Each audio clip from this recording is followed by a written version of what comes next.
नमस्कार, मैं doctor Rajendra Nath Samantaray central paramilitary forces medical services के रिटायर्ड डायरेक्टर जनरल जनरल हूँ। पेशा में मैं तो डॉक्टर और सर्जन हूँ, लेकिन कला में मेरा रुचि है, साहित्य में रुचि है, इसलिए मैं संस्कार भारती के साथ जुड़ा हुआ हूँ। संस्कार भारती भारतीय कला, साहित्य और संस्कृति के प्रचार और प्रसार निरंतर करती रहती है। इस सिलसिले में आज जानी-मानी ओडिसी नृत्यांगना डॉक्टर स्नेहप्रभा सामंतराय जी आपके सम्मुख अपनी साधना और कला के बारे में अपने वक्तव्य रखेंगे। वे आज ओडिसी नृत्य के इतिहास के बारे में बताएंगे। डॉक्टर स्नेहप्रभा पिछले 50 साल से ओडिसी नृत्य के लिए समर्पित है। वे उड़ीसा गवर्नमेंट के संगीत महाविद्यालयों में अध्यापक भी थे। नृत्य के साथ साथ गांधर्व कला के सभी विभागों में भी रुचि रखते हैं, जैसे कि फीचर फिल्म और टीवी सीरियल, इस सब में रुचि रखते हैं और इसके लिए बहुत सारे नेशनल और स्टेट अवार्ड्स भी इनको मिला हुआ है। तो आइए अभी डॉक्टर स्नेहप्रभा जी से उनका वक्तव्य के बारे में सुने।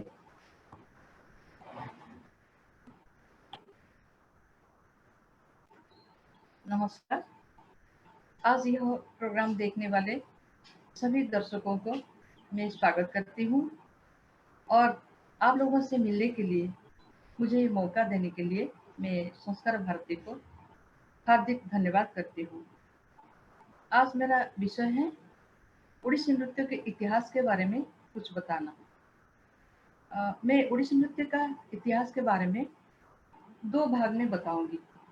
पहले तो ओडिसी नृत्य का अतीत का इतिहास, फिर इसके बाद ओडिसी नृत्य का वर्तमान का इतिहास। वर्तमान का इतिहास इसलिए बताऊंगी कि ओडिसी नृत्य अभी जिस सोपान पे पहुंचा है, यहाँ तक ये आने के लिए जिन जिन लोगों ने उनका कंट्रीब्यूशन दिया, मेहनत किया, बहुत कुछ काम किया, उनके बारे में भी मैं जरूर बताऊंगी। तो पहले मैं अतीत के बारे में बताऊंगी। हमारे भारत में 8 प्रकार के शास्त्रीय नृत्य है। Odissi is one of them. ये 8 प्रकार के जो नृत्य हैं वो है ओडिसी, भरतनाट्यम, कथक, कथकली, कुचिपुड़ी, मणिपुरी, मोहिनीअट्टम और शास्त्रीय नृत्य। Odissi dance is originated from Odisha. Bharatanatyam is from Tamil Nadu. Kuchipudi is from Andhra Pradesh. Kathak Uttar Pradesh से आया हुआ है। Kathakali from Kerala, Mohiniyattam also from Kerala और मणिपुरी इज फ्रॉम मणिपुर और शास्त्रीय नृत्य आसाम की है। तो ये 8 प्रकार के नृत्य भारत के शास्त्रीय नृत्य के हिसाब से गिना जाता है। वैसे तो हमारे भारत में हजारों प्रकार के नृत्य हैं, लेकिन शास्त्रीय नृत्य के हिसाब से सिर्फ यही 8 नृत्यों को शास्त्रीय मान्यता दिया गया, क्योंकि ये 8 नृत्य भरत मुनि के लिखे हुए नाट्य शास्त्र के आधारित पर अपना स्वीकार किया, इनको उसी के हिसाब से चलते हैं। ये जो नाट्य शास्त्र है, ये हमारे देश का जितने भी गांधर्व कला है, कला क्षेत्र का, सभी कला क्षेत्र का ये मार्गदर्शक है। ये जैसे इन्होंने बताया उसी हिसाब से जो उसको एक्सेप्ट करके उसी हिसाब से अपना परफॉर्मेंस करते हैं, इसलिए इनको क्लासिकल दर्जा दिया गया है। ये भरत मुनि जो ये ग्रंथ लिखे हैं नाट्य शास्त्र, आज से 2.5 साल पहले उन्होंने ये ग्रंथ लिखा था। 2,500 वर्ष पहले ये ग्रंथ उन्होंने लिखा था। उनका ग्रंथ में एक श्लोक था, वो ऐसे था, अवंती दाक्षिणात्य पांचाली ओड्रभागती। मतलब ये 4 प्रकार के नृत्य उस वक्त हमारे देश में था। ओड्र जो नाम उन्होंने लिया है, ओड्र मतलब उड़ीसा का जो पुरातन नाम है वो ओड्र था, ओड्र देश ही था।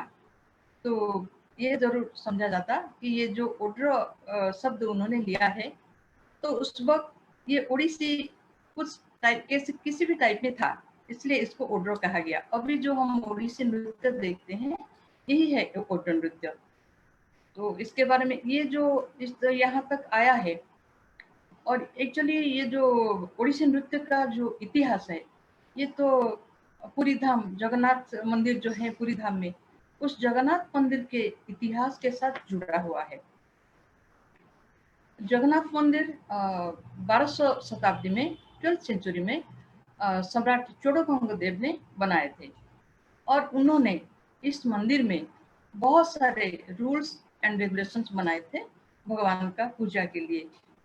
उनमें से नृत्य और गीत भी एक पूजा का एक विधि था। ये सब पूजा विधि करने के लिए 36 प्रकार की पूजा विधि में भगवान की पूजा होती है, जिसको छत्तीसा निजोग कहा जाता है। वो अभी भी चलता है, वो छत्तीसा निजोग में पूजा विधि। तो वो जो छत्तीसा निजोग में नृत्य और गीत भी भगवान के लिए समर्पित था, और ये राजा का आदेश था। ये सब करने के लिए एक संप्रदाय थे जिनको महारी कहा जाता था। ये महारी लोग संपूर्ण अपना जीवन को भगवान का सेवा पूजा के लिए समर्पित किए थे, और इसलिए इनको महारी कहा जाता। महारी का मतलब महान नारी, ये भी समझा जाता। तो ये लोग बहुत सुंदर हिसाब से और डेडिकेटेड हिसाब से सारा जिंदगी सन्यासी के जीवन बिताते थे, सिर्फ भगवान का सेवा पूजा करते थे। तो ये जो महारी लोगों का ये संप्रदाय को 4 भाग में विभक्त किया गया था।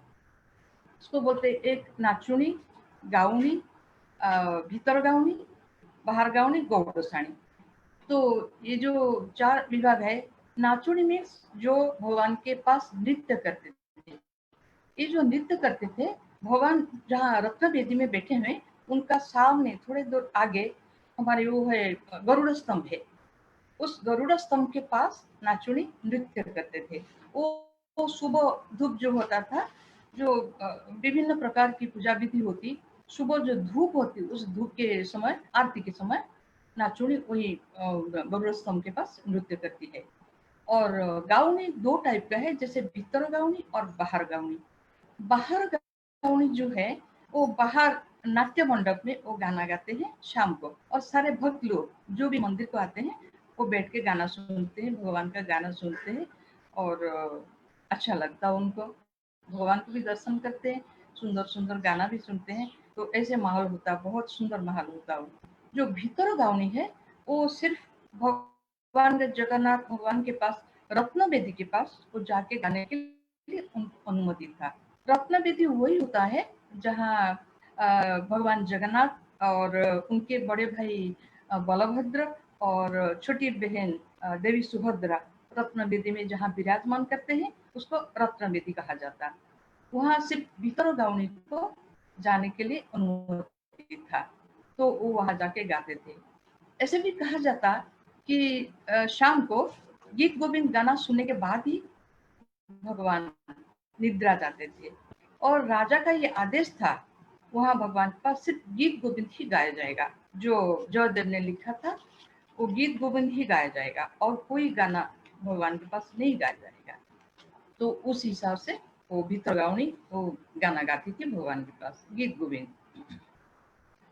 और एक जो महारी रही गौड़साणी, उनका काम था भगवान के लिए फूल की माला बनाना, और ये चंदन का पेस्ट बनाना, और बाकी जो भी श्रृंगार के लिए जरूरत होता है भगवान के लिए, वो सारे चीजें वो बनाती थी। ये उनका ड्यूटी था। तो इस हिसाब से उन लोगों ने अपना अपना ड्यूटी सारे बांट लिए थे। ऐसे भगवान का सेवा पूजा होता था। So, singing and dancing was one of the rituals of Lord Jagannath. ये जो धारा, ये जो सिस्टम सिर्फ हमारे हिंदू धर्म में था ये नहीं है। बौद्ध, जैन, शैविज्म, वैष्णविज्म सभी मंदिरों में ये विधि था। नृत्य और गीत सेवा पूजा के लिए एक अंग था, क्योंकि संगीत के माध्यम से भगवान को पूजा करने से वो मिलते हैं, क्योंकि दिल से हम लोग करते हैं तो मिलते हैं। ये कहा जाता कि संगीत के माध्यम से भगवान को सेवा करके उनको पाने से मोक्ष प्राप्ति हो जाता, ये आर्टिस्ट लोगों का विश्वास है। तो ये प्रथा ऐसे चलता रहा। और इसके बाद 14th सेंचुरी में जब मुसलमान लोगों का उड़ीसा के ऊपर आक्रमण हुआ, खाली उड़ीसा के ऊपर आक्रमण नहीं, जगन्नाथ मंदिर के ऊपर भी उनका आक्रमण हुआ था, तो सब कुछ बंद हो जाना पड़ा, कुछ भी नहीं हो पाया। सब कुछ भगवान का सेवा पूजा का विधि, महारी लोगों का नृत्य संगीत करने का विधि और जो भी था मंदिर का रीति रिवाज, सब कुछ बंद हो गया था, क्योंकि देश का हालत ठीक नहीं था और बहू बेटियां बाहर जाना मुश्किल था, तो सब कुछ बंद हो गया था। ये ऐसे कुछ दिन चला, काफी साल तक कुछ नहीं हो पाया। फिर इसके बाद 1600 शताब्दी में किंग प्रताप रुद्रदेव उनका शासन शुरू हुआ। तब देश के हालत अच्छा था और वो एक सुशासक थे, बहुत अच्छा राजा थे, लोगों का अच्छा भला हमेशा देखते थे, अच्छा काम करते थे देश के लिए। और उस वक्त वो चैतन्य आए थे, चैतन्य देव जो वैष्णव धर्म की प्रचारक थे, वो चैतन्य जी यहाँ उड़ीसा आए थे। तो उन्होंने वैष्णव धर्म का प्रचार किया और उस वक्त राजा प्रताप रुद्रदेव और उनका महामंत्री और उड़ीसा में जो भी लोग थे, सबको अच्छा लगा, ये वैष्णव धर्म अच्छा लगा, क्योंकि ये राधा कृष्ण के भाव के ऊपर था और राधा कृष्ण को पाने के लिए क्या क्या तरीका होता है, वो सारे तरीका अपनाते थे। और चैतन्य देव तो इतना खुशी होके नाचते थे, बिल्कुल बहुत खुशी होके नाचते थे, उन्माद होके भगवान को पाने के लिए हमेशा वो नृत्य गीत दोनों ही था उनको, उनका संगीत में, उनका गीत में, उनका भक्ति भाव में। तो सब लोग प्रभावित थे उनका ये वैष्णव धर्म के भाव में। राजा प्रताप रुद्रदेव की जो मंत्री थे, महामंत्री, उनका नाम था राय रामानंद पटनायक। वो एक बहुत गुणी ज्ञानी और संगीतज्ञ, नृत्यविद, साहित्यकार, सब कुछ थे। इसलिए वो हमेशा चाहते थे कि हमारे देश की कला, संगीत, साहित्य, ये सब का उन्नति हो। इसलिए वो खूब अच्छा अच्छा लिखते भी थे। उन्होंने एक नाटक लिखा था, जगन्नाथ वल्लभ, भगवान जगन्नाथ के ऊपर उन्होंने एक लिखा था, जगन्नाथ वल्लभ नाटक, वो करवाए थे। मुझे याद नहीं आता कौन सा जगह में करवाए थे उन्होंने, वो बहुत अच्छा वो करवाए थे। तो उन्होंने सोचा, देखा उन्होंने जो काफी दिन बंद हो गया था, ये सारे रीति रिवाज वगैरह सारे कुछ बंद हो गया था, तो ये जो सुंदर महारी नृत्य, इतना सुंदर एक महारी नृत्य संपूर्ण विलुप्त हो जाने वाला था, तो उनको ये बड़ा दुख हुआ। उन्होंने सोचा ये कैसे रिवाइव करे। फिर उन्होंने तब तो सडनली लड़कियां को ला के उनको सिखा के करना ही तो संभव नहीं था। उन्होंने एक तरीका सोचा, छोटे छोटे लड़कों को उन्होंने लाके उनको लड़कियां लड़कियां ड्रेस में सजा के वो लड़की जैसे वो दिख रहे थे, उनको डांस करवाया, उनको सिखाया और डांस करवाया। इनको गुटी पुओ कहा गया। गुटी पुओ का मतलब एक लड़का। ये है उड़िया भाषा में, गुटी मीन्स एक, पुओ मीन्स लड़का। तो एक लड़का जो डांस करता है, तो इसको गुटी पुओ नाम उन्होंने दिया। तो ये गोटीपो और महारी, ये दोनों नृत्य का सम्मिश्रण में अभी जो हम सुंदर अपना ओडिसी नृत्य देखते हैं, ये दोनों नृत्य का सम्मिश्रण में ये अभी ये फाइनल संस्करण इसको बोला जा सकता है। ये मार्जित संस्करण, सुंदर संस्करण है। तो ये दोनों का योगदान, दोनों का अवदान बहुत बड़ा है। ये है हमारे सूत्र।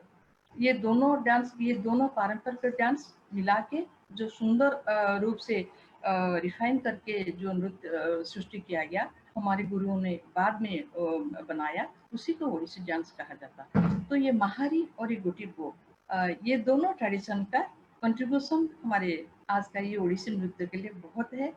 तो गोटीपो नृत्य के बारे में इसलिए मैं थोड़ा आपको डिटेल बताना चाहूंगी।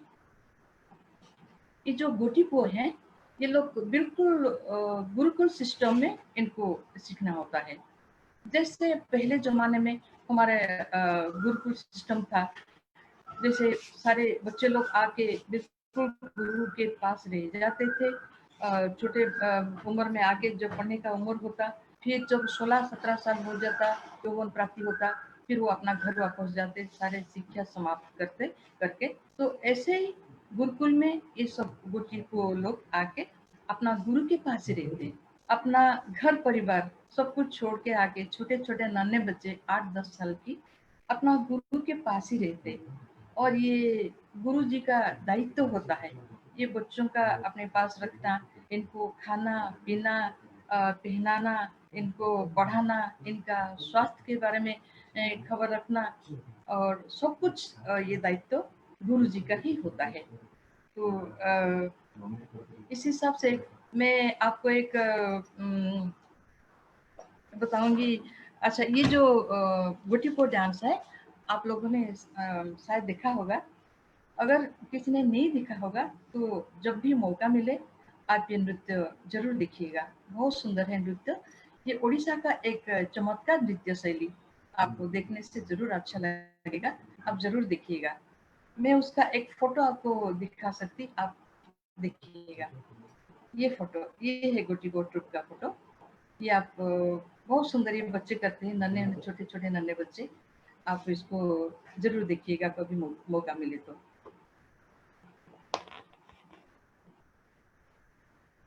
अच्छा, अभी मैं ये गोटीपो के बारे में डिटेल्स बताऊंगी। ये लोग जब अपना घर परिवार छोड़ के आ जाते हैं, गुरु के पास रहते हैं, तो इनका लाइफ बिल्कुल डिसिप्लिन लाइफ होता है। सुबह उठ के इनका सुबह सुबह शुरुआत होता है तेल मालिश से। पहले अपना नित्य कर्म खत्म करने के बाद ये लोग नीचे एक एक चादर बिछा के सो जाते हैं। और इनका जो सीनियर बच्चे जो हैं, बहुत साल से वहाँ रह रहे हैं, उनको सुला के सारे तेल मालिश करते हैं। क्योंकि इसलिए कि इनको जो एक्रोबैटिक डांस सीखना होता है, इसके लिए बॉडी का सॉफ्टनेस, लचीलापन ये जरूरी है, क्योंकि बहुत मुश्किल होता है ये डांस करना। तो सुबह का इनका सेशन शुरू होता है तेल मालिश से। काफी देर ये तेल मालिश वगैरह होने के बाद फिर उनको थोड़ा सा ब्रेकफास्ट जो भी खा के थोड़ा डांस सिखाया जाता है। वो डांस सीखने के बाद फिर अपना काम खत्म करके वो जनरल पढ़ाई के लिए स्कूल जाते हैं। सबको पढ़ाया भी जाता है। स्कूल से वापस आने के बाद शाम को तकरीबन इनको अभिनय सिखाया जाता है, थोड़े बहुत डांस भी सिखाया जाता है, एक्रोबैटिक डांसेस, और इसके बाद अभिनय भी सिखाया जाता है।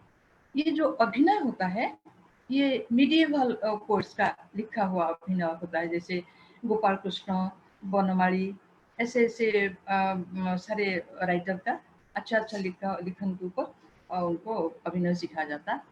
और पहले जो गोटीपो था, अभी तो बाद में ये गोटीपो आया।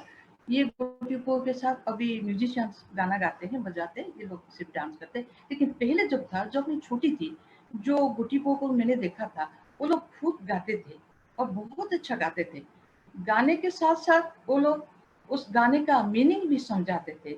और लोग अगर कोई कुछ जो भी डिमांड किया, ये सुना वो सुना वो सुना, उनको बहुत सारे गाना उनको याद रहता था, सबका मीनिंग बताते और डांस करते, वो बहुत अच्छा लगता, बहुत अच्छा करते थे। तो ये डांस भी ये लोग भी बहुत अच्छा करते हैं। तो ये ऐसे डांस चलता रहता है। और मैं ये गोटीपो, ये जो मैंने आपको दिखाया, उड़ीसा का एक फेमस इंस्टीट्यूट है आराधना डांस एकेडमी, जो मेरा एक स्टूडेंट चित्रसेन स्वाई ने बनाया। मैं उसका प्रेसिडेंट हूँ। प्रेसिडेंट होने के नाते वहाँ हमेशा जाके बच्चों का ख्याल रखना पड़ता, उनको देखना पड़ता, उनको केयर करना पड़ता, क्योंकि वो इतना घर बार सब छोड़ के आए हैं, हम ही लोग हैं, उनका सब कुछ है। तो मैं उनका सारे ख्याल रखती हूँ, करती हूँ। उनके साथ बिताया हुआ एक मेरा एक्सपीरियंस जरूर आपके साथ शेयर करना चाहूंगी। अभी जो 2019 को पिछले साल जनवरी में कुंभ मेला हुआ था, वहाँ मैं अपना ओडिसी और गोटीपो ट्रूप लेके गई थी परफॉर्म करने के लिए। सब बच्चों ने बहुत अच्छा परफॉर्म किया। जब हम वापस आ रहे थे, ट्रेन एक जगह में पता नहीं 4-5 घंटा रुक गया। क्या प्रॉब्लम था नहीं पता। तो सारे लोग बैठ के इतना बोर हो रहे थे, और हम लोग भी बोर हो रहे थे, क्या करें कैसे जाएं। एक सज्जन ने आके फिर मुझे रिक्वेस्ट किया कि मैडम, ये छोटे छोटे बच्चे इतना सुंदर लग रहे हैं और जरूर अच्छा गाना डांस करते होंगे, अगर आप अनुमति दें तो ये लोग कुछ करेंगे तो हमारा टाइम बीत जाएगा। तो मैंने उनको अनुमति दे दिया करने के लिए। और मेरे जो सीनियर स्टूडेंट थे जो ओडिसी के थे, उन्होंने अपना वीडियो में म्यूजिक चला दिया। उसके बाद तो बच्चों ने इतना अच्छा डांस किया, पिक्चर का डांस किया, मॉडर्न डांस किया, पता नहीं क्या क्या किया। बहुत ही अच्छा लगा, बहुत अच्छा लगा, क्योंकि ये सब डांस उनसे हम कभी देखते नहीं थे। उन लोग का बहुत डिसिप्लिन लाइफ होता। हमें बहुत डरते हैं गुरुओं के पास, हल्का फुल्का नहीं होते, पूरा जैसे मानना चाहिए, गुरुओं को भक्ति करना चाहिए, डरना चाहिए, ऐसे रहते। पर उस दिन उनका डांस देखे तो मुझे इतना अच्छा लगा। सारे लोग बहुत खुश हो गए। पूरा आसपास जितने डब्बा था, सारे कंपार्टमेंट का लोग आके हमारे पास दर्शक बन के खड़े हो गए और हमारे बच्चों का डांस देखने लगे। मुझे बहुत अच्छा लगा। उन लोगों ने इनको बहुत आशीर्वाद दिया, बहुत प्यार दिया। तो मैंने सोचा ये जो आर्टिस्ट लोग हैं, इनके लिए हमेशा कोई मंच का जरूरत नहीं है। इन लोग कहीं भी है, कहीं किसी भी परिस्थिति में हो, वो हमेशा सोसाइटी के लिए कुछ ना कुछ कर सकते हैं। सोसाइटी को आनंद दे सकते हैं, एंटरटेन कर सकते हैं, अपना कला को दिखा सकते हैं। तो बहुत अच्छा लगा। मैंने भी वो बच्चों को बहुत प्यार किया। तो बस उड़ीस के बारे में, ये तो बुटीको के बारे में मैंने इसलिए बताया कि हमारे ये सूत्रधार है। ये बच्चों को जब भी देखती हूँ मेरा मन में ख्याल आता, बहुत अच्छा लगता है। अभी जो हम उड़ीसी कर रहे हैं, ये लोग हमारे सूत्रधार हैं, बहुत अच्छा लगा। आप जरूर देखिएगा। तो इसके बाद ये तो हो गया उड़ीसी नृत्य का अतीत हो गया। मैं अभी उड़ीसी नृत्य का वर्तमान के बारे में भी कुछ जरूर बताना चाहूंगी, क्योंकि जिसके स्टेज देके उड़ीसी नृत्य अभी तक आया है। और मैं जरूर थोड़ा पढ़ के बताना चाहूंगी, क्योंकि जिन जिन लोगों ने इतना मेहनत किया, जिसके वजह से हम यहाँ तक पहुँचे हैं, उनको कहीं मैं भूल ना जाऊँ, किसी इंसिडेंट भूल ना जाऊँ, इसलिए मैं थोड़ा पढ़ के बताना चाहूंगी।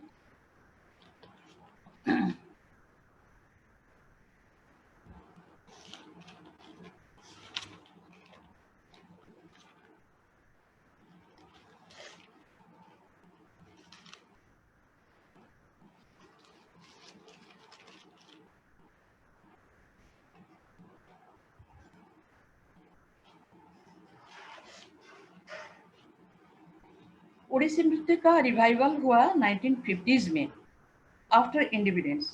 इससे पहले उड़ीसा में डांस, गाना और कोई भी नृत्य संगीत की चर्चा करना वो सोसाइटी में अच्छा नहीं माना जाता था। ये सोसाइटी में वर्जित था। तो लड़कियां लोग ये सब नहीं सीख पाते थे। इंडिपेंडेंस के बाद ही इस सब को पसंद करना, लाइक करना उड़ीसा में शुरू हुआ। 1940 में उड़ीसा में थिएटर कल्चर का शुरू हुआ, क्योंकि उस वक्त और तो कुछ था नहीं। थिएटर कल्चर जो शुरू हुआ, ये सो प्रोफेशनल आर्टिस्ट लोग वहाँ जाते थे। किसी घर का लड़की जाके ऐसा नहीं करते थे। जो भी वहाँ जाते थे वो प्रोफेशनल आर्टिस्ट लोग थे, और थिएटर में वही उनको रहना पड़ता था, हमेशा के लिए रहना पड़ता था। वो घर बार छोड़ के जाके वहीं रह जाते थे। तो थिएटर का 4 ग्रुप था उस वक्त।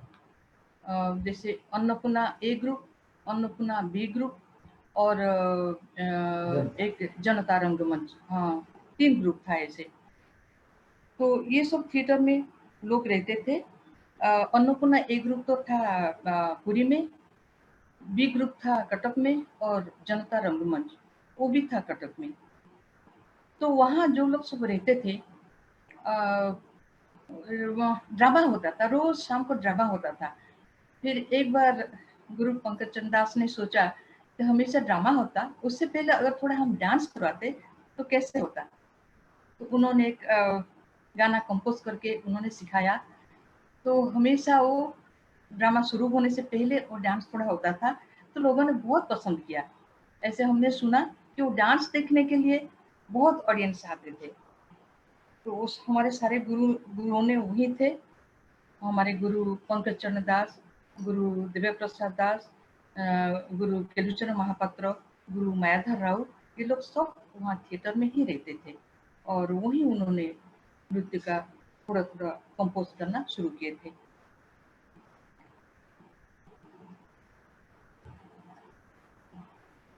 नाइनटीन 46 में वहाँ थिएटर में एक नया नाटक मंचन हुआ था, जिसका नाम था अभिषेक। ये जो अभिषेक था, वहाँ पुरी का राजा कपिलेंद्र देव, उनका अभिषेक के ऊपर ये नाटक मंचन हुआ था। तो ये मौका था उस नाटक में एक जो पहले अभिषेक से पहले एंटरटेन के लिए एक जो डांस कोई एक सोलो डांसर आके डांस करके जाएगी, दरबार डांस था वो सुंदर से सजाया जाए। तो इसलिए वो कंपोज किया गया था।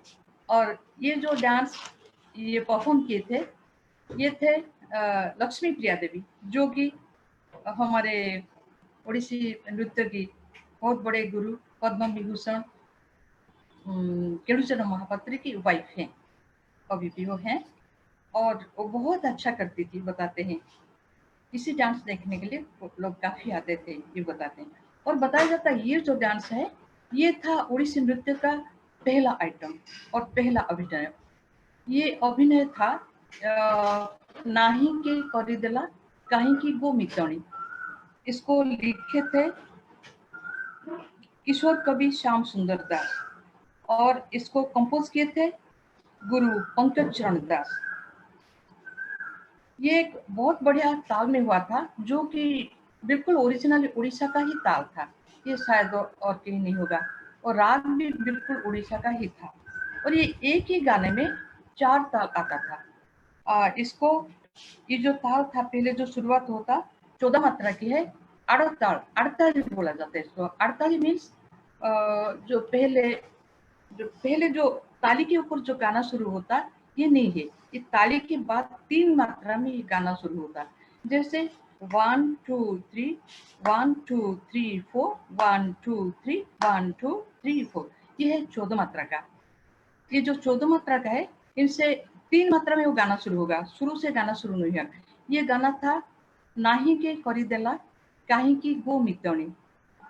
ये है एक सखी अपना दूसरा सखी को बोलती है, तो मेरे प्रियतम क्यों नहीं आए, मैं उनके लिए वेट कर रही हूँ, वो क्यों नहीं आए, क्या मेरे लिए कोई कुछ उनको बता दिया, मना क्या आने के लिए, क्यों नहीं आए मेरे पास। ये वो गाना था। तो मैं थोड़ा सा गा के सुनाऊंगी वो गाना। और 4 ताल में उसमें, एक ही गाना में 4 ताल आ जाता है। 1 2 3 1 2 3 4 1 2 3 1 2 3 4 नाही के कोरी देला काहे की गो मितोनी नाही के कोरी देला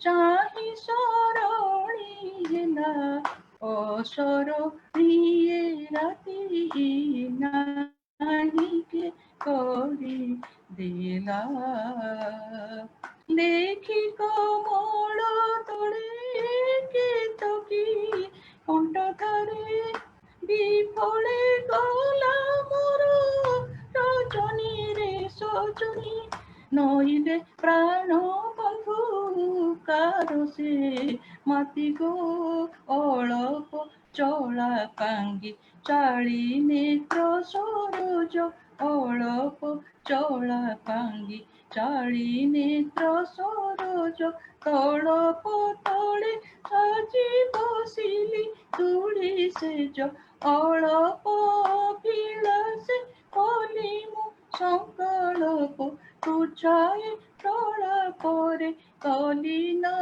केशर बार बारता गिर चिररु चिर बार बारता गिर चिररु सारो सारो सारो असर हेला सार धार धार निर नयन रुधा मार मार गणरे मार गणरे निरते हेली करती नाही के करी देला काहे की गो मितोनी नाही के करी देला। बस ये था। ये टिपिकल उड़ीसा का राग भी है, ताल भी है। एक गाना में 4 ताल आ जाता है। तो ये गाना था, बहुत सुंदर था एक कॉम्पोजिशन। इसके बाद मैं बताऊंगी जिन जिन का कंट्रीब्यूशन था उड़ीसी नृत्य को शास्त्रीय करने के लिए। उनमें से स्कॉलर धीरेन्द्र नाथ पटनायक, उनका अवदान बहुत बड़ा है, क्योंकि उस वक्त तो थिएटर में जो गुरु लोग करते थे कुछ दिन के बाद थिएटर छोड़ के बाहर को आ गए, क्योंकि सबका ये कोशिश रहा कि हम कैसे ओडिसी को बढ़ावा दें, ओडिसी को एस्टैब्लिश करें, ओडिसी को क्लासिकल के हिसाब से मेहनत मेहनत करके उसको ये बनाएं, क्लासिकल बनाएं।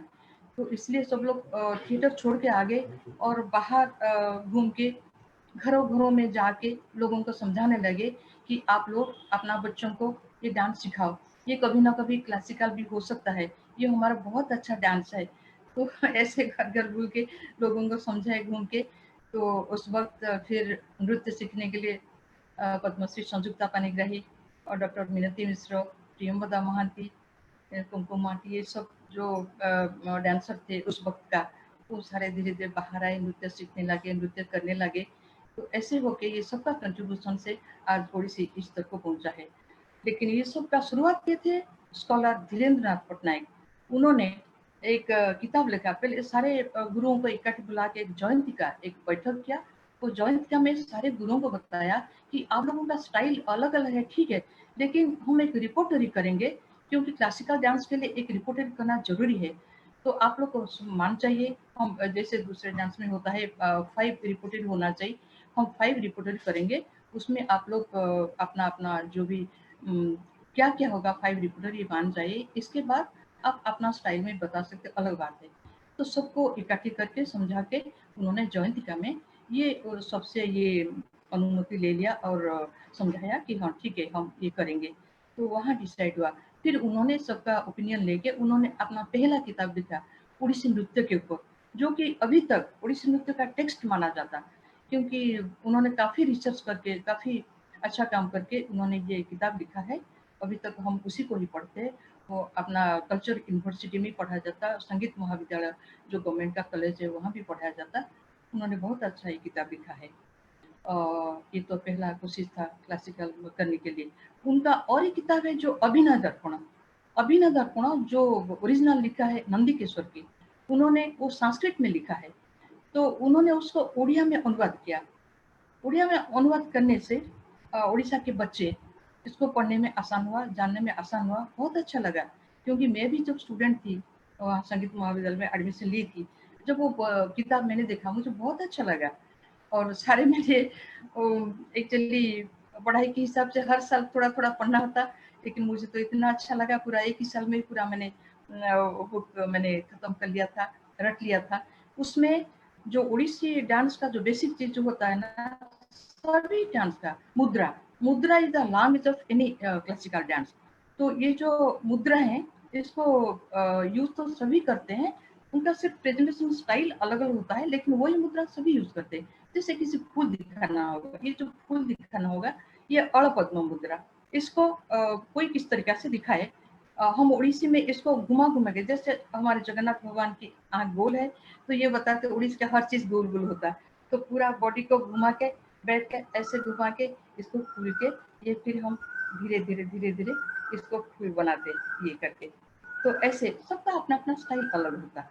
ये जो मुद्रा है ये मुद्रा 3 प्रकार अभिनय दर्पण में जो लिखा हुआ, जो संयुक्त हस्त मुद्रा जो दोनों हाथ में जोड़ के किया जाता, असंयुक्त हस्त मुद्रा जो एक हाथ में किया जाता, और नृत्य हस्त मुद्रा ये डेकोरेटिव मुद्रा है ये सारे।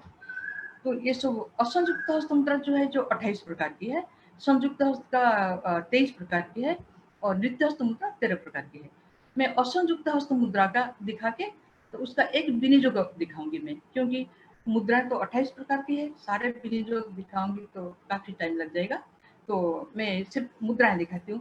पताक, त्रिपताक, अर्धपताक, कर्तरीमुख, मयूर, अर्धचंद्र, कराल, सुकतुंड, मुष्टि, शिखर, कपित्थ, कटकामुख, सूची, चंद्रकला, पद्मकोश, सर्पशीर्ष, मृगशीर्ष, सिंहमुख, कांगुल, अळपद्म, अळपद्म, चतुर, भ्रमर, हंसस्य, हंसपक्ष, संदंशु, मुकुल, ताम्रचूड़, त्रिशूल। तो इसका विनियोग कैसे होता है ये भी बताऊंगी। मैं मुद्रा के बारे में आपको बोल रही थी, जैसे कोई पक्षी दिखाना होता तो पक्षी ऐसे दिखाना होता। तो इसमें ये जो इसको कपित्थ हस्त मुद्रा बोलते हैं, और ये है अड़पद्म। ये इसके ऊपर ये रखने से ये पक्षी बन गया, ये पक्षी का चोंच हो गया, ये पक्षी का पर हो गया। फिर ये पक्षी को कैसे उड़ाना होता, दोनों अर्धचंद्र मुद्रा को एक साथ जोड़ दिया, इसको ऐसे ऐसे ऐसे करके हमने उड़ाया, तो ये हो गया पक्षी उड़ गया। ये दिखाने के लिए फिर जब हमने जो मुद्रा हमने दिखाया, ये फिर सूची मुद्रा बन गया। तो ये सारी मुद्राएं पहले जानना जरूरी होता है, क्योंकि जो अभिनय दर्पण है ये किसी भी क्लासिकल डांस का ग्रामर है। तो मैं ये पताका हस्त का सिर्फ विधि जो करके आपको दिखाऊंगी।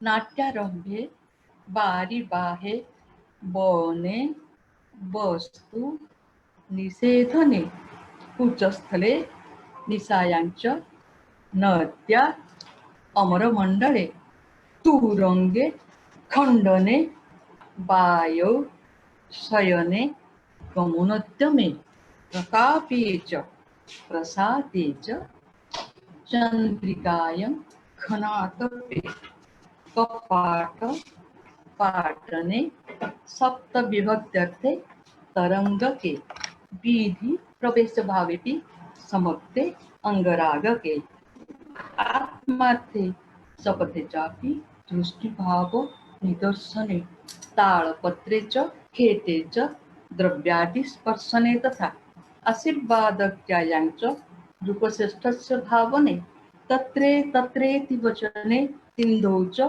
स्वीकृतिक्रमे संबोधने पुरोगेपि खड्गरूपस्य धारणे मासे संवत्सरे वर्षादिने सम्मार्जने तथा एवं अर्थेषु युज्यन्ते पताकहस्त भावना। तो ये जो पताकहस्त हुआ ऐसे 28 प्रकार की है, इस सबको करना पड़ेगा। तो अभी मैं इतनी में रखती हूँ, और इसके बाद मैं इतनी बताऊंगी कि जो ओडिसी डांस का जो जो नया नया कोरे वो थिएटर छोड़ने के बाद गुरु लोगों ने घरों घरों में घूम के समझा के नृत्य सिखाने लगे, और धीरे धीरे ये लोग बहुत अच्छा अच्छा कंपोजिशन करने लगे। जैसे गुरु पंकज चरण दास की बहुत बड़ी बड़ी कंपोजिशन, ग्लानी संहारो और दशावतार और कृष्ण नटकुट, ओम नमः शिवाय, और गुरु कृष्ण महापात्र की बहुत सारे पल्लवी, जैसे शंकराभरण पल्लवी, और उनका गीत गोविंद तो बहुत ही अच्छा है। पूरा दुनिया घूम के हमारे संयुक्ता पाणिग्राही उनको साथ लेकर उन्होंने ज़्यादा ही पूरा दुनिया घुमा, प्रोग्राम परफॉर्म किया कि सब लोगों को पता चला कि ये गीत गोविंद में उड़ीसी नृत्य कितना सुंदर है, सारा दुनिया देखा, ये बड़ा अच्छा लगा। उनका सारे गीत गोविंद गाना बहुत सुंदर है। पश्यति दिशि दिशि रति सुख सहारे सखी केसी मथनम उदरम शीत कमला गुज दशावतार, और उनका पल्लवी जैसे हंसध्वनि पल्लवी, बिलाहारी पल्लवी, साबेरी पल्लवी, और बाकी गुरु देव प्रसाद दास की हैं सूर्याष्टक और नवरस और संगीनी रे जहाँ वेणुपाणी की, ऐसे सबका अपना अपना स्टाइल अलग है, लेकिन सभी आइटम बहुत सुंदर है। तो आजकल सारे बच्चे, मुझे अच्छा भी लगता है कि उड़ीसी नृत्य को देख के सबको इतना अच्छा लगता। बाहर का फॉरेन कंट्री से भी बहुत सारे बच्चे आते हैं ये नृत्य सीखने के लिए। ये हमारे लिए खुशी की बात है, गर्व की बात है। हमारे कला को सब लोग इतना पसंद करते।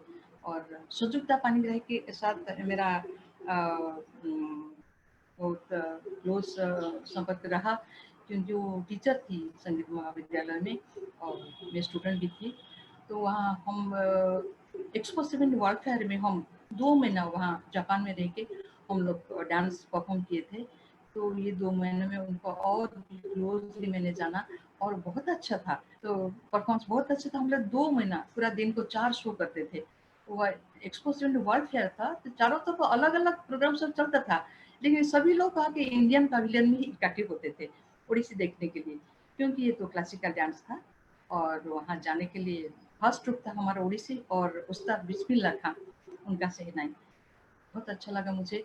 और आज से 50 साल पहले जापान में हमने ओडिसी परफॉर्म किया था। अभी मैं देख रहा हूँ hundreds of Japanese girls they are coming to Orissa to learn Odissi dance, and they are doing very well. बहुत अच्छा लगता है उनको देख के। और हमारे खाली ओडिसी नहीं, सारे डांस सीखते हैं सारे बच्चे बाहर से जो आते हैं। कोई कथक सीखता, कोई भरतनाट्यम सीखता, कोई मणिपुरी सीखता। तो हमारे कला को इतना पसंद करते, प्यार करते, ये सब देख के जरूर अच्छा लगता है, खुशी लगता है। तो ओडिसी का भविष्य और उज्जवलमय है, ये मैं सोचती हूँ। और क्या बताऊंगी जो भी इसके लिए इतना सारे कंट्रीब्यूशन दिया, हमारे गुरु लोग सबको मैं प्रणाम करती हूँ। और मुझे आपने ये मौका दिया संस्कार भारती को, उनको भी मैं फिर से धन्यवाद करती हूँ। और अगर कुछ क्वेश्चन है, किसको पूछना है तो आप पूछ सकते हैं।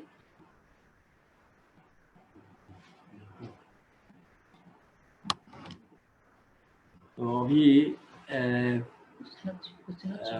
डॉक्टर सुनील प्रभा जी को बहुत धन्यवाद देते हैं हम। वो अपना विचार, अपना कला के बारे में एक्सपीरियंस और ओडिसी के बारे में बहुत कुछ समझाया बुझाया।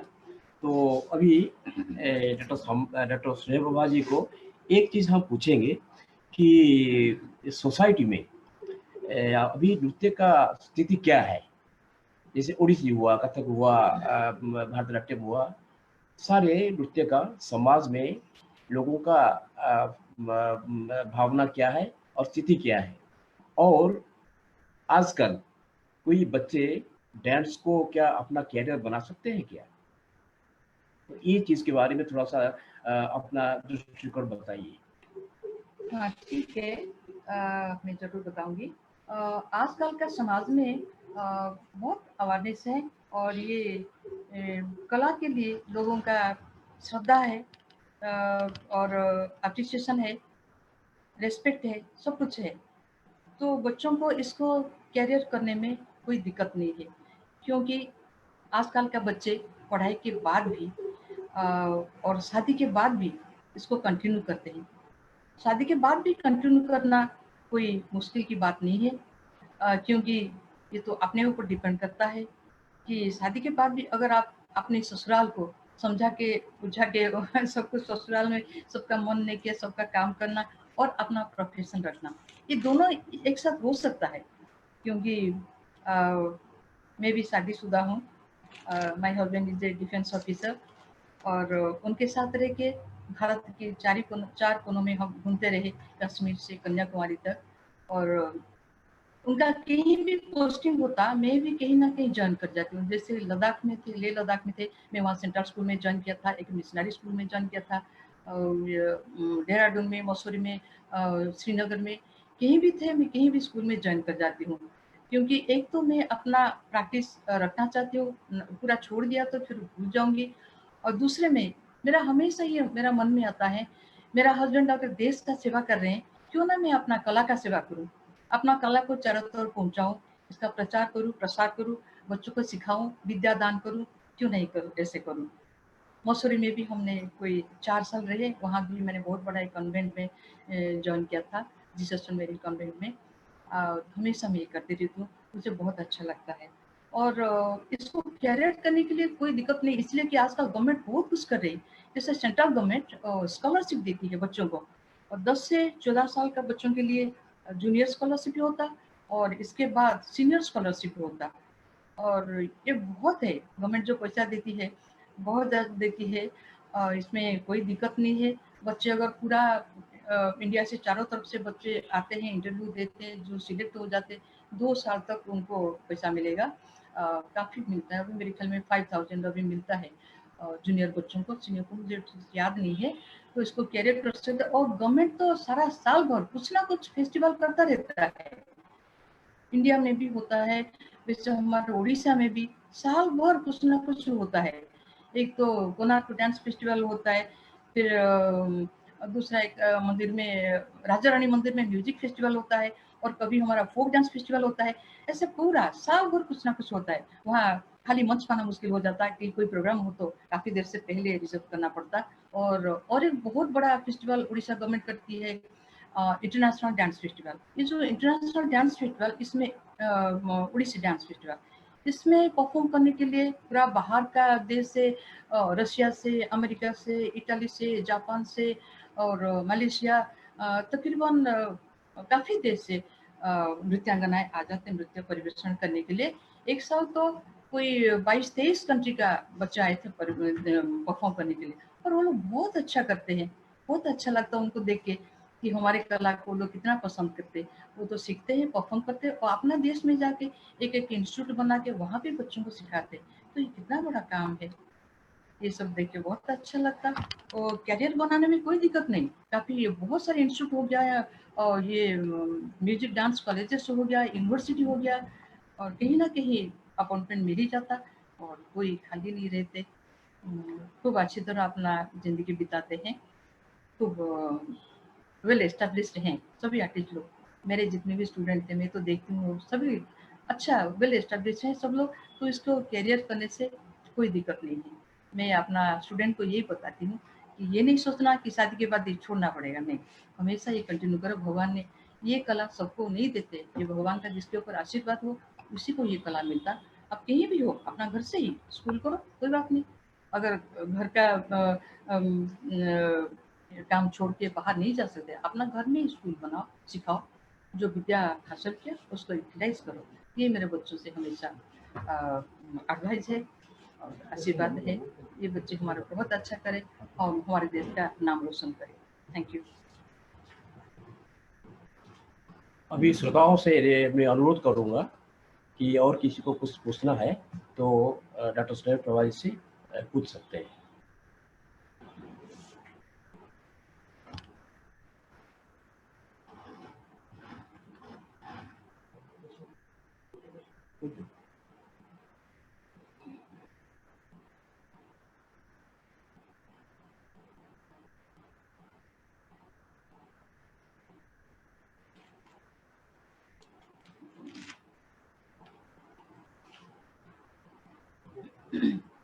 हाँ, एक बात बताना मैं भूल गई थी। ये जो गाना मैंने गाया आपको सुनाया, ये गाना को कंपोज किए थे गुरु पंकज चंद्र दास। मंदिर से मंच को ये ओडिसी नृत्य आने के लिए उनका कंट्रीब्यूशन बहुत ज़्यादा है। वो हमेशा नमस्य हैं, हमेशा उनको हम याद रखेंगे, क्योंकि मंदिर में जो मूर्तियाँ थी उसी मूर्ति से आइडिया लेके ओडिसी नृत्य बनाया गया। इसलिए ओडिसी नृत्य का सारे भंगिमा मंदिर का मूर्ति जैसे लगता है।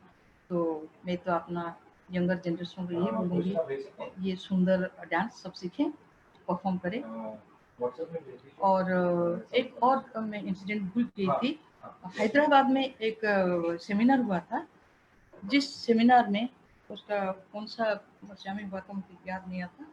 उस सेमिनार में धीरेन्द्र नाथ पटनायक, उन्होंने काफ़ी अपना जो रिसर्च करने के बाद जो उन्होंने अपना संदर्भ पढ़ा था और काफ़ी स्ट्रांगली उन्होंने वहाँ सबको समझाया था कि एक क्लासिकल डांस मान्यता पाने के लिए ओडिसी के पास हर कुछ गुण है, सब कुछ योग्यता है, क्योंकि इसका राग ओरिजिनल है, इसका ताल ओरिजिनल है और इसका नृत्य संयोजना ये भी ओरिजिनल है।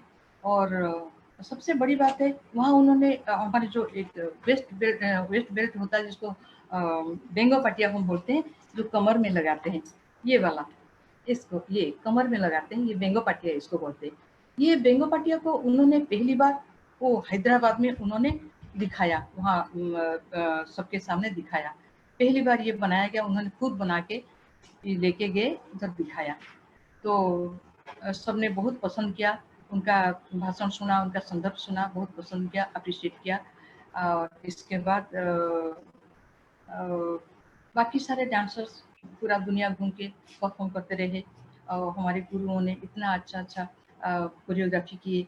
ये सब के वजह से ये सिलसिला चलते आ रहा है और इसी पॉपुलर होते जा रहा है। ये बहुत खुशी की बात है हमारे लिए। तो ये सारे सब लोगों का कुछ ना कुछ कंट्रीब्यूशन है ओडिसी डांस के ऊपर, तो उनको सबको मैं धन्यवाद करूँगी, आभारी हूँ सबके पास जो हैं जो नहीं हैं।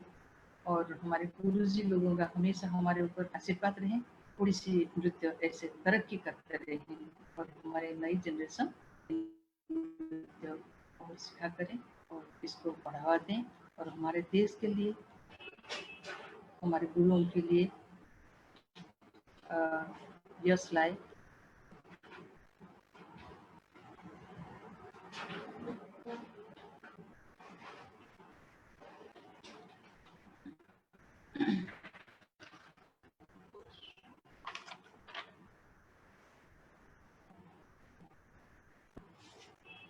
ओडिसी नृत्य में गुरु शिष्य परंपरा के विषय पर आलोक प्राप्त करने की कृपा करें। अच्छा, हाँ, ये जो गुरु शिष्य परंपरा तो ओडिसी नृत्य में है ही। गुरु शिष्य परंपरा मतलब हम यही समझेंगे कि गुरु को बिल्कुल देवता जैसे मानना है।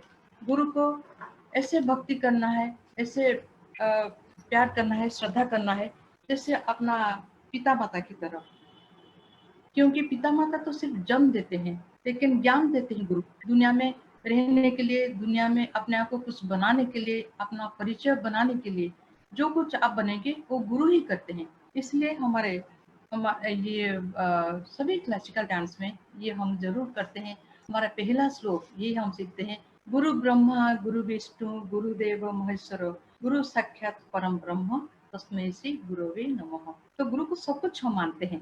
इसलिए गुरु को श्रद्धा भक्ति करने से, उनका आशीर्वाद होने से आप एक अच्छा आर्टिस्ट बन सकते हैं। ये तो जरूर सबसे बहुत सच बात है।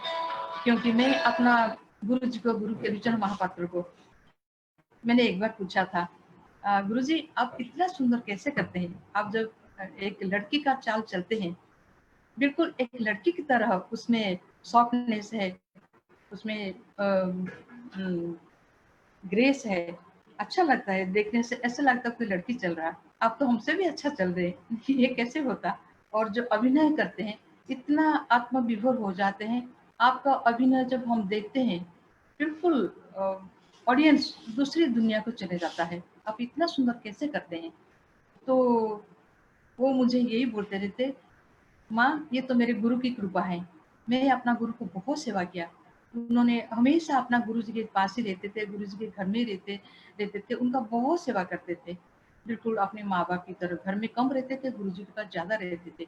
उनका जिंदगी का शायद आधा समय अपना गुरु जी के पास बिताए होंगे। और इसके बाद उन्होंने इतना बड़ा गुरु बन के आए। वो हमेशा यही बोलते रहते, मेरा गुरु भक्ति है, मैं जो भी हुआ है मेरा गुरु भक्ति के लिए, उनका आशीर्वाद के लिए मैं पढ़ा।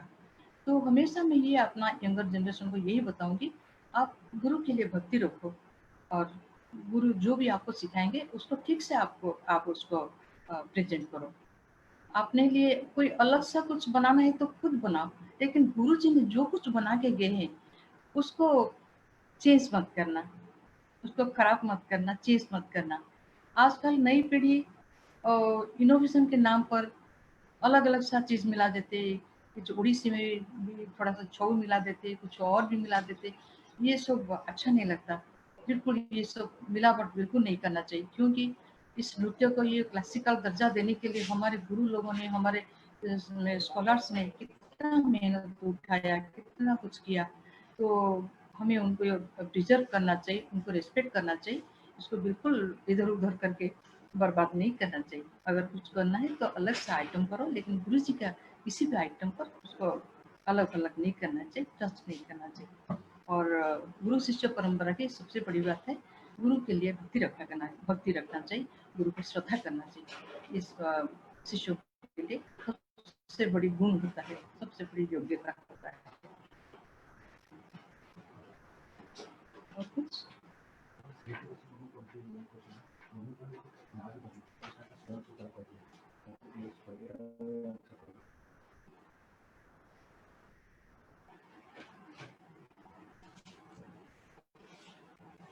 Sarah Panda madam.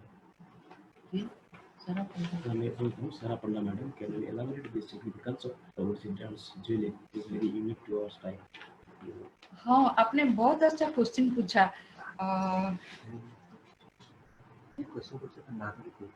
Sunanda Panda, Sunanda Panda. Sunanda पंडा, Sarah Panda. सारा पंडा। पूछिए। अच्छा, सारा पंडा, ठीक है।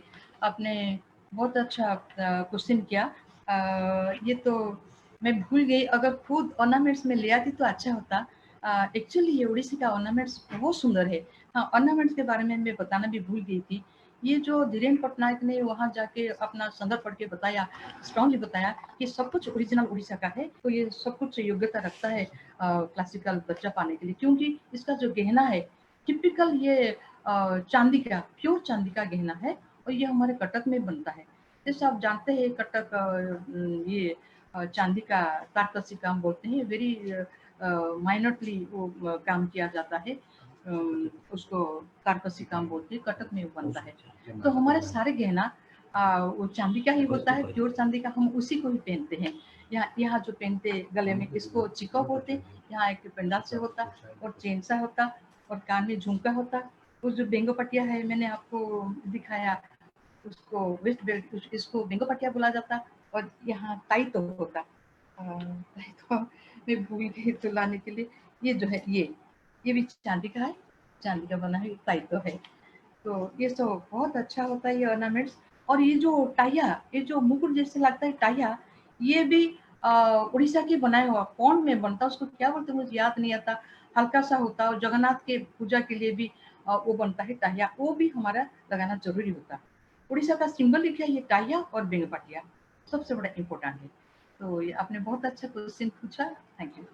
अभी जो पहले बार आप जो क्वेश्चन उड़ीसा नृत्य के दूरशिष्य परंपरा के बारे में जो पूछे थे, उनका नाम था सुधांशु सुतार, हम भूल गए बोलने के लिए। और तीसरा क्वेश्चन ये है, सुंदर सिंह परिहार पूछ रहे हैं, संगीत के कितने कॉलेज बनवाए सरकार ने कलाकारों के लिए इस देश में? अच्छा, इस देश में कितना कॉलेज हाँ, बनाए गए? पूरा देश में कितना कॉलेज बना ये तो मुझे नहीं पता, लेकिन उड़ीसा गवर्नमेंट बहुत कुछ कर रहे हैं। एक तो उत्कल संगीत महाविद्यालय जो था, वहाँ तो पहले पीजी तक पढ़ाया जाता था, वहाँ मैं अध्यापिका थी। तो अभी कल्चर यूनिवर्सिटी भी एक बन गया। ये मेरे ख्याल में इंडिया में पहला ही होगा जो कि कल्चर का एक यूनिवर्सिटी अलग सा बन गया। उसका अंडर बहुत सारे कॉलेजेस आते हैं। तो कॉलेज कितना है मुझे ठीक से नहीं पता, लेकिन काफी कॉलेज है इसलिए यूनिवर्सिटी बना, उसका अंडर ये सब आ गए। और सबसे बड़ा कॉलेज तो है उत्कल संगीत महाविद्यालय। और ये उत्कल संगीत महाविद्यालय में ये पढ़ाई करने के बाद जो बच्चे बाहर जाते हैं, वो उत्कल यूनिवर्सिटी ऑफ कल्चर, वहाँ वो अभी पीजी करते। पहले तो संगीत महाविद्यालय में था, अभी वहाँ है, वहाँ पीजी है और एमफिल भी है। ये सब करने के बाद उन लोगों को नौकरी कहीं ना कहीं मिल जाता, बहुत आसानी से नौकरी मिल जाता। और एक श्री यूनिवर्सिटी वहाँ कटक में है, वहाँ भी काफी हमारे बच्चे वहाँ सर्विस कर रहे हैं। और गवर्नमेंट कॉलेज जो है रमा देवी महिला विद्यालय, वो गवर्नमेंट कॉलेज है, अभी यूनिवर्सिटी भी वो हो गया। और बाकी सारे बहुत कॉलेज है जहाँ की सारे बच्चे एम्प्लॉयमेंट पा गए, कोई भी खाली नहीं है। इवन स्कूल में अभी तो गवर्नमेंट का जो स्कूल क्या आदर्श विद्यालय, इसमें तो पूरा अपॉइंटमेंट दिया जाता बच्चों को, पूरा गवर्नमेंट अपॉइंटमेंट। ऐसे में कोई मतलब बेकार तो नहीं बोलूंगी, खाली नहीं रहते ऐसे, खाली प्राइवेटली सब काम कर रहे थे, लेकिन अभी कोई ना कोई इंस्टीट्यूट में करे। बीजेपी कॉलेज एक वेरी फेमस एस्टेब्लिश कॉलेज, ये उड़ीसा का भुवनेश्वर का, वहाँ भी काफी दिन से म्यूजिक पोस्ट है। वहाँ भी बच्चे जो हमारे यहाँ से उत्तीर्ण होकर जाते वहाँ अपॉइंटमेंट लेते। और इसलिए कोई दिक्कत नहीं, सारे इंस्टीट्यूट में बच्चे अपॉइंटमेंट पा ही जाते, गवर्नमेंट हो या प्राइवेट हो, कोई खाली नहीं रहता। चंडीगढ़ मध्य प्रदेश के बारे में कुछ उन्होंने जो इंस्टीट्यूशन है? हाँ, चंडीगढ़ में है, वो चंडीगढ़ का वो प्राचीन कला केंद्र है, ठीक है। एमपी में खैरागढ़ में है, हाँ एमपी में खैरागढ़ में, वहाँ भी एक यूनिवर्सिटी है। हाँ अभी मुझे याद आया, वो खैरागढ़ का वो पेपर्स भी आते रहते मेरे पास, मुझे अभी याद आया। तो तमिलनाडु के बारे में मुझे नहीं पता। असम में भी काफी इंस्टीट्यूट है, कॉलेज कितना है ये तो मुझे नहीं पता, लेकिन असम में काफी चर्चा है, ये कला साहित्य संगीत का चर्चा काफी है। वहाँ काफी लोग क्लासिकल डांस सीखते हैं, उड़ीसी डांस भी काफी सीखते हैं, बाकी क्या क्या सीखते हैं मुझे तो याद नहीं, लेकिन है बहुत इंस्टीट्यूट, बहुत बच्चे सीखते हैं। अच्छा, अच्छा, मुझे थोड़ा सा ये खबर जानकारी मिल गया। म्यूजिक कॉलेज पूरा इंडिया में 422 है। अच्छा, एक the Maharaja Sayajirao university of Baroda, BHU Banaras, हाँ बनारस हिंदू यूनिवर्सिटी, ये काफी पुराना है। यहाँ भी डांस और म्यूजिक का सब्जेक्ट है, क्योंकि मेरे गुरुजी जो है पद्मश्री पंकज चंद्र दास, वो तो अभी नहीं रहे, कितना पुराने हैं, कितना सीनियर है, वो भी वहाँ जाके शिक्षा देते थे, वो अध्यापक थे वहाँ का, मतलब बहुत पुराना है ये इंस्टीट्यूट। बाकी communication and creative arts, MIT विश्व शांति संगीत कला academy, LPU lovely professional university, Amity university जो कि नोएडा में है। इतना है मेरे पास जानकारी, और इसके बारे में मुझे और नहीं पता। सीमा सावंत सिगार अभी पूछ रहे हैं कि will we get an opportunity to view a stage performance? Stage performance पहले भी हम मिल सकता है क्या पहले की? सीमा सामंत सिंगार will you get an opportunity to view stage performance? Stage performance आपको देखना है तो अगले बार जब कभी ऐसे फिर इंटरव्यू का मौका मिले तो मैं परफॉर्मेंस का रिकॉर्ड करके लाऊंगी, फिर आपको दिखा दूंगी। या तो कभी आप उड़ीसा आए तो यहाँ तो हमेशा रोज चलता रहता है कुछ ना कुछ उड़ीसी डांस का प्रोग्राम, हर प्रोग्राम चलता रहता है, नॉट ओनली उड़ीसी। तो आप कभी उड़ीसा आए तो आप जरूर देखिएगा। और मुझे अच्छा लगा आपने ये क्वेश्चन पूछा। अगले बार जब मुझे मौका मिलेगा तो मैं आपको एक परफॉर्मेंस दिखा दूंगी। Thank you. और एक सज्जन ने पूछे, मोहन बोडे, कैन यू एक्सप्लेन ए मुद्रा फ्रॉम अभिनय चंद्रिका?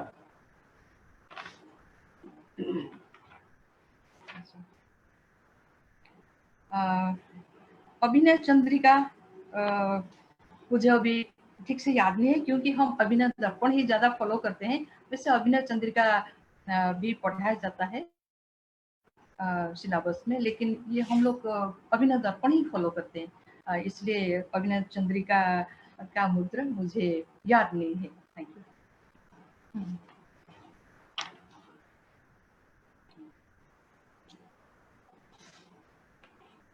अभी क्या हम खत्म करें ना? और कोई किसी को कुछ पूछना है तो पूछिए, तो अभी हम खत्म करेंगे।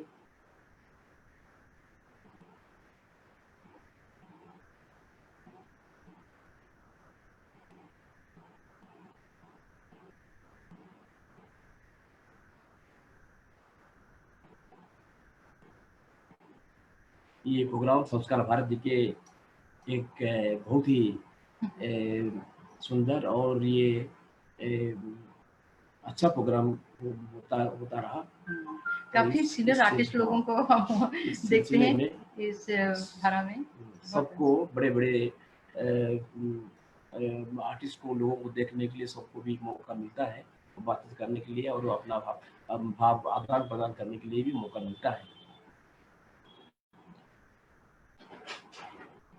और मेरा ख्याल में कोई क्वेश्चन पूछ रहे हैं। और क्वेश्चन है? हाँ, एक आ रहा है और एक क्वेश्चन, ठीक है।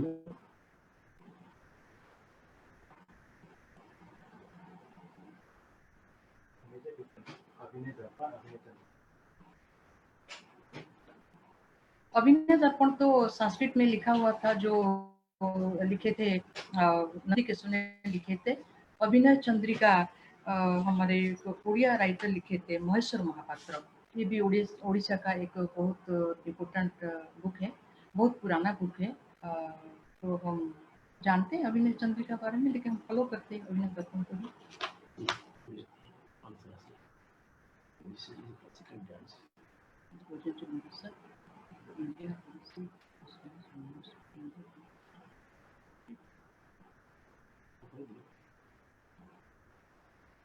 Abhinav Chandrika and Abhinav Darpana provides a detailed description of the dances performed in the Mangalacharana, Bhattu, Pallavi, Abhinav and Moksha dance items from Odissi repertory. उसको कैसे प्रेजेंट करना है अभिनव चंद्रिका अपनी तरीका से बताया, और अभिनव दर्पण तो क्या पहनना है, क्या गहना लगाना ये तो नहीं बताए, लेकिन बाकी ग्रामर्स बताए, जैसे चारी करण मंडल दशावता हस्त कैसे होना चाहिए, और ये हस्त मुद्रा कैसे होना चाहिए, आई ग्रीवा मूवमेंट्स, आई मूवमेंट्स और हेड मूवमेंट्स, ये सब अभिनव दर्पण ने बताया। लेकिन अभिनव चंद्रिका ये सब कुछ ड्रेस को वगैरह, भाई ये मंगलाचरण बटू ये सारे के बारे में, आइटम कैसे होना चाहिए, बटू मंगलाचरण तब नहीं था, लेकिन पक्को कैसे होना चाहिए ये सारे चंद्रिका में बताया।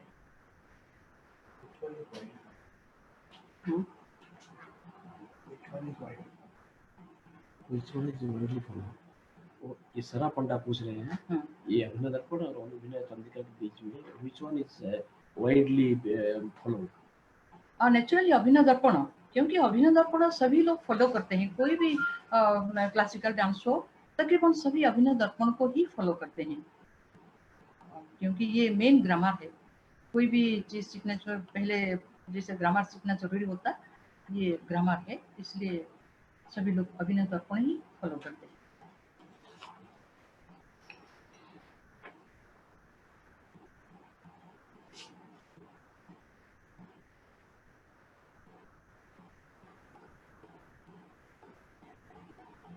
और कोई क्वेश्चन?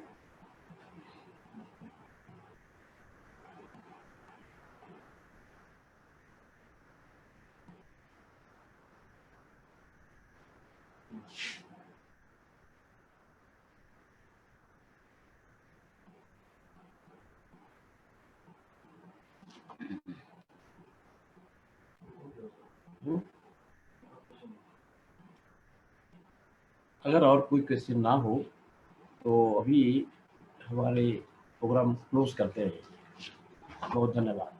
थैंक यू, नमस्कार।